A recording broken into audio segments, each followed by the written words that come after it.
This video is regarding reservation management for auto-accept reservations.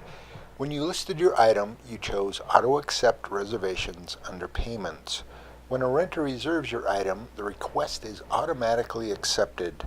The renter will be immediately asked to make a reservation deposit to your PayPal account. You will get an email notice that your trailer has been reserved.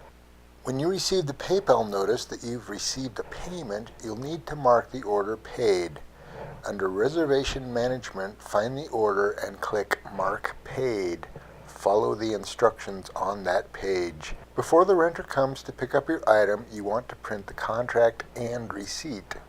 When they get there, you need to have the person on the contract sign and date it, then give them the receipt. Then when they return your item, you'll click on Calculate for that order. Follow the instructions on that page, then you'll click Calculate at the bottom, then Print and Save. On the next page, you can print a receipt, then click Finish. At the bottom of Finish, there are two boxes, one to send an email receipt, and you can also send a link for them to leave feedback.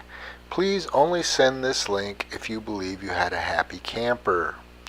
Click Finish, and this order is moved to Finished Reservations. And you're done. Thank you.